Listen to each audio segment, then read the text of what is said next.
అమర్నాథ్ గారు, మనం చూస్తా ఉన్నాం, అంటే జరిగిందే ఘోరాతి ఘోరం అనుకుంటే మరికొద్ది గంటల్లో స్పష్టంగా 5 రెట్లు ఇప్పుడు జరిగిన దానికంటే తీవ్రంగా ఫ్లాష్ ఫ్లడ్స్ వస్తాయని చైనా ఆల్రెడీ వార్న్ చేసింది. ఈవెన్ భారత్లో కూడా బీహార్, నేపాల్ బార్డర్లో ఉన్న బీహార్ దగ్గర ఉన్న ఐ థింక్ గోడంకి రివర్ అనుకుంటా, అక్కడ కూడా ఈ ఫ్లడ్స్ రావచ్చు అన్న ఒక అంచనాతో బీహార్లో ఆ పరిసర ప్రాంతాల్లో ఉన్న గోడంకి రివర్ దగ్గర ఉన్న వాళ్ళని కూడా ఖాళీ చేస్తున్నారని చెప్తాను. అయితే నా ప్రశ్న, కొన్ని వేల మంది అక్కడ ఉన్నారు సార్, మన భారతీయులు, ఇండియా నుంచి వెళ్ళిన వాళ్ళు కానీ ఇతర దేశాల నుంచి ఆ యాత్రకు ప్రత్యేకంగా వెళ్తారు. ఇప్పుడు నా స్నేహితుడు కుటుంబంతో సహా అమెరికా నుంచి, వాషింగ్టన్ డీసీ నుంచి అక్కడికి వెళ్ళి 3వ తారీఖు ఇండియా రావాలి. ఎలా నిన్నైతే సేఫ్గా ఉన్నామన్న మెసేజ్ నాకు అందింది. అయితే ఈ కొండ ప్రాంతాలు నేపాల్లో కీలకంగా మనం వింటున్నది అమర్నాథ్ గారు, కాఠ్మండూ నుంచి టిబెట్కి దాదాపు ఒక 150 కిలోమీటర్ల జర్నీ ఉంటుంది. ఆ జర్నీ వెళ్లే ప్రాంతంలో ఈ నదులు ఉన్నాయి. నిన్నైతే ఒక బస్సు వరద వస్తుందన్న సమాచారంతో ఆయన వెనక్కి తిప్పి ఆ బస్సులో ఉన్న వాళ్ళందరినీ కాపాడని చెప్తా ఉన్నారు. సో ప్రజలు పరిగెత్తడం అన్నీ మనం చూస్తూ ఉన్నాం. ఏంటి ప్రభుత్వానికి ఇప్పటికీ దాదాపు 500 మంది పైగా మొత్తంగా చనిపోయారు. తెలుగు రాష్ట్ర తెలంగాణ నుంచి 23 మంది అక్కడ ఉన్నారు అని చెప్తున్నారు. ఇంకొక 7 మంది ఏపీ నుంచి కూడా ఉన్నారని చెప్తున్నారు. ఏంటంటే అసలు ఓవరాల్గా భారత్ పెద్ద ఎత్తున అయితే భారత్ సహాయం చేస్తుంది. కొన్ని 10 టన్నుల వైద్య సామాగ్రిని, టెంట్లు, గ్యాస్ లైట్లు ఇలాంటివన్నీ వాళ్ళకి సప్లై చేస్తున్నారు. బట్ మన వాళ్ళ పరిస్థితి ఏంటి?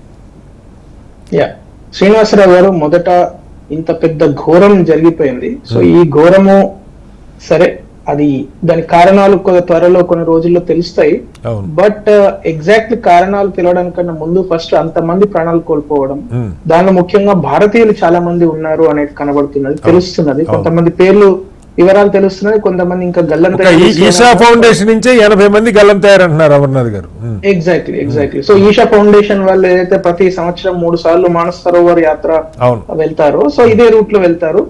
సో వారందరికీ కూడా ఫస్ట్ వారి కుటుంబ సభ్యులకు వారి ఆత్మ శివైక్యం చెందాలని కోరుతూ, ఇక్కడ ఏం జరిగింది అనేది మనం కొంచెం పరిశీలిస్తే 26వ తారీఖు ఎగ్జాక్ట్లీ 26th నైట్ జరిగిన పరిణామం, దాని వల్ల 27th మార్నింగ్ దాని ఎఫెక్ట్ ప్రజలలోకి వచ్చింది.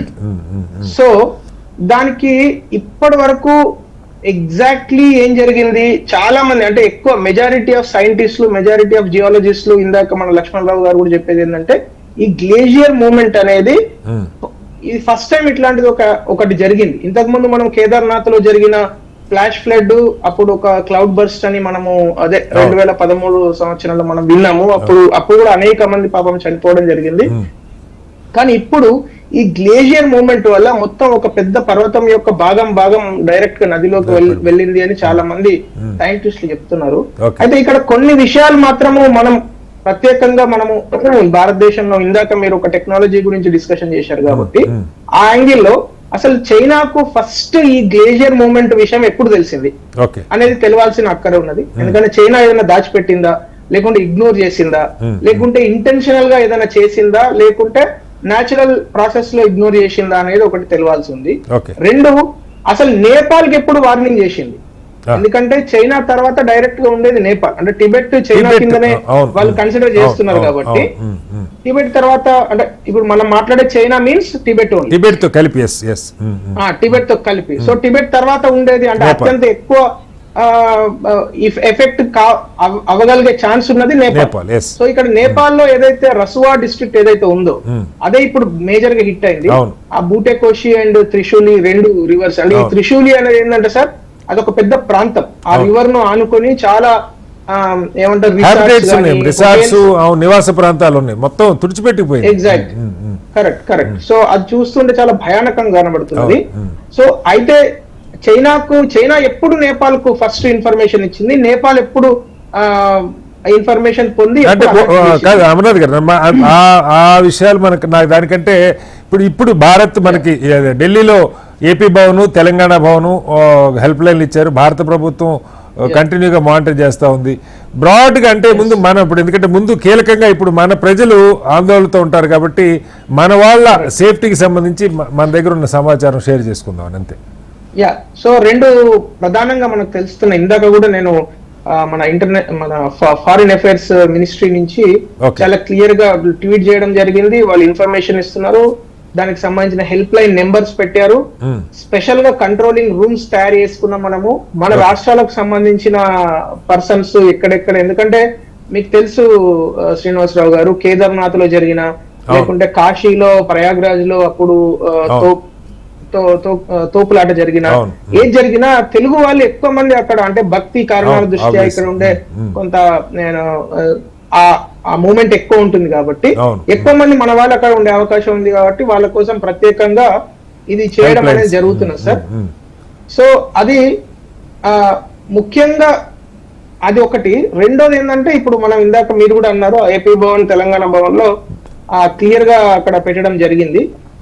ఇంకొక విషయం నేను చెప్పాలనుకుంటున్నాను ఇక్కడ, భారత ప్రభుత్వం ఎప్పుడు అంటే గత 12 సంవత్సరాలుగా చూస్తే ఏ చిన్న మానవతా దృక్పథంలో, ఈవెన్ తుర్కియా లాంటి దేశంలో ఏదైనా భూకంపం వాటిల్లినా కూడా, పాక్ ఆక్యుపైడ్ ఆక్రమిత కాశ్మీర్ లో ఫ్లడ్స్ వచ్చినా, ఈవెన్ పాకిస్తాన్ లో, ఆఫ్ఘనిస్తాన్ లో ఫ్లడ్స్ వచ్చినా, ఇప్పుడు నేపాల్ లో ఫ్లడ్స్ వచ్చినా, అందరికన్నా ముందు క్విక్ రెస్పాన్స్, ఈ క్విక్ రెస్పాన్స్ అనేది ఆల్రెడీ భారత్ నుంచి 2 ఎయిర్ క్రాఫ్ట్స్ లో మెడిసిన్స్ కావచ్చు, ఆర్మీ వెళ్ళడము చాలా, అంటే ఎంత స్విఫ్ట్ అంటే విత్ ఇన్ 2 hours అయితే ఇన్ఫర్మేషన్ వస్తే 10:30కి ఆల్రెడీ అక్కడికి దాదాపు ఒక 40 టన్నుల ఆహార పదార్థాలు, మెడిసిన్స్, టెంట్లు, తర్వాత ఆర్మీ జవాన్లతో పాటుగా అక్కడికి వెళ్ళడం అనేది.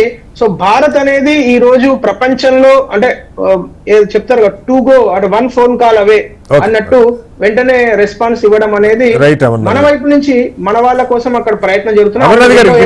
ఇంకొక కీలకమైన పాయింట్ ఏంటంటే, అక్కడికి ఇప్పుడు యాక్చువల్గా ఈ క్షణంలో జరుగుతున్నది ఏంటంటే 5 రెట్లు పెరిగే అవకాశం ఉంది కాబట్టి నేపాల్ కానీ, టిబెట్ వైపు ఉన్న చైనా కానీ సహాయక చర్యలను ఆపేసి అక్కడున్న సైన్యాన్ని, అలాగే అక్కడున్న ఎక్విప్మెంట్ని కూడా వెనక్కి జరిపేస్తా ఉన్నారు. 5 times ఉధృతంగా రాబోతుందని చెప్పి. మన వాళ్ళు బహుశా కొంత వీలైనంత వరకు, ముఖ్యంగా యాత్రికులైతే సేఫ్ ప్లేసెస్కి రీచ్ అయిపోయి ఉంటారు. మనం వింటున్న వార్త ఏంటంటే, నేపాల్కి ఉన్నటువంటి ఇన్ఫ్రాస్ట్రక్చర్ ఒక 50 హెలికాప్టర్లు అక్కడ వాడుతున్నారు. ఆ బురదలో కూరుకుపోయిన వాళ్ళని రక్షించే పరిస్థితి ఇప్పుడైతే ఇమీడియట్గా అయితే లేనట్టే కనపడుతుంది. ఎందుకంటే సహాయక చర్యలు ఆపేశారు. 2-3 గంటల క్రితం మొత్తం అక్కడ సహాయక చర్యలు ఆగిపోయినాయి, both sides, Nepal and Tibet side. అయితే వాళ్ళకున్న హెలికాప్టర్లు కానీ, వాళ్ళకున్న ఇన్ఫ్రాస్ట్రక్చర్ కానీ చాలా పరిమితంగా ఉందని చెప్తా ఉన్నారు. ఈ రెస్క్యూ క్యాంప్స్లోని ఇప్పుడు ఉదాహరణకి జగ్గి వాసుదేవ్ గారు టిబెట్లో ఒక ప్రాంతంలో ఆయన శిష్యగణ ఉన్నారు. వాళ్ళు వెళ్ళటానికి కూడా అక్కడ ప్రభుత్వం అనుమతించట్లా, నేపాల్లో ఈ ప్లేస్కి వెళ్ళి వెతుక్కోవటానికి. సో నేననేది భారత ప్రభుత్వం ఏదన్నా మన హెలికాప్టర్లు కానీ మరొకటి కానీ మన వాళ్ళు, అంటే ఇది ఫారిన్ కాబట్టి పాస్పోర్ట్ ఖచ్చితంగా ఐ థింక్, నాకు కరెక్ట్గా మీరే చెప్పాలి, ఐ థింక్ పాస్పోర్ట్ వెరిఫై చేసి పంపిస్తే రికార్డ్ అవుతుంది మనకి. మిగతా చోట్ల కాకుండా ఇక్కడికి ఎంతమంది భారత్ నుంచి వెళ్ళారు, వాళ్ళు విదేశాల నుంచి భారత పాస్పోర్ట్ ఉన్న వాళ్ళు ఎంతమంది వచ్చారు అన్నది కూడా కొంత మేబీ అక్కడ రికార్డ్ అవుతుంది అనుకుంటున్నా. సో ఆ సమాచారం మేరకు కొంత మనం ప్రత్యక్షంగా మన మనుషులే రక్షించుకోవడానికి ఏమన్నా అవకాశం ఉందా? అయితే ఇక్కడ ఒక పాయింట్ నేను చెప్తాను సార్. ఇప్పటి వరకు మనకున్న సమాచారం అంటే పబ్లిక్ డొమైన్ లో కొంతవరకు 20% సమాచారం ఉంచుతారు, చాలా విషయాలు గోప్యంగానే ఉంచుతారు కాబట్టి ఇప్పటి వరకు మనకు తెలుస్తున్నంత వరకు దాదాపు 2600 మంది ఈ ప్రాంతంలో ఇండియా నుంచి వెళ్ళినట్టు కొంత ఒక సమాచారము కొంత బయటకు వస్తున్నది. సో వాళ్ళకి సంబంధించి ఇప్పుడు మీరు అన్నట్టు వాళ్ళు ఎవరు అనేది క్లియర్ గా తెలిసిపోతుంది, ఎందుకంటే ప్రతి పాస్పోర్ట్ పిన్ అవుతుంది కాబట్టి. ఎవరైనా ఇల్లీగల్ గా వెళ్ళి ఉంటే కొంతమంది ఉండొచ్చు, అది వాళ్ళు ఆ border Bihar to Nepal border లో కొంతమంది వెళ్తుంటారు, ఆ ఉత్తరకాశీ వైపు నుంచి కొంతమంది వెళ్తుంటారు కాబట్టి. అయితే దానికన్నా ముఖ్యంగా ఏంటంటే ఫర్దర్ గా, ఇందాక మీరు ఒక కరెక్ట్ పాయింట్ చెప్పారు, ఫర్దర్ గా ఇంకా ఎంత పెద్ద ప్రమాదం జరగబోతుందా అనేది భారత వైపు నుంచి ఒక అంచనా వేసి ప్రధానమంత్రి గారు, తర్వాత external affairs ministry continuously they are engaging the administration of Nepal. So అది ఇప్పుడు మనం హైలైట్ చేయాల్సిన అక్కర ఉన్నది, ఎందుకంటే ఫర్దర్ గా ఇప్పుడు మీరు అంటున్నారు చైనా వాళ్ళు they are already taking back. Yes, if in that circumstances ఇంకా 5 రెట్లు వస్తే అసలు ఎన్ని వందల మంది చనిపోయే అవకాశం ఉంది, ఎన్ని వేల మంది గల్లంతయ్యే అవకాశం ఉంది. కాబట్టి సో భారత్ బాధ్యతాయుతమైన దేశం కాబట్టి న్యాచురల్ గా చాలా శాటిలైట్ ఇమేజెస్ కావచ్చు, తర్వాత గ్లోబల్ శాటిలైట్ మూవ్మెంట్స్ కావచ్చు, ఇంకా తర్వాత ఆ సీస్మిక్ దాని నేచర్ ఆఫ్ అంటే ఇంకా రకరకాల, నాకు కూడా చాలా టెక్నికల్ అంశాలు తెలియదు, లక్ష్మణరావు గారు చెప్పాలి. సో చాలా టెక్నికల్ డేటాను అనలైజ్ చేసి వెంటనే వాళ్ళ గవర్నమెంట్ తో మాట్లాడము. సో వాళ్ళని ఎలక్ట్ చేసే పనిలో ఉన్నాం కొంతమేరకు, అంతే కదా. సో బోత్ గ్రౌండ్ మీద చేస్తున్నారు, వార్ రూమ్ లెవెల్లో, వార్ రూమ్ స్ట్రాటజీ లెవెల్లో కూడా చేస్తున్నారు.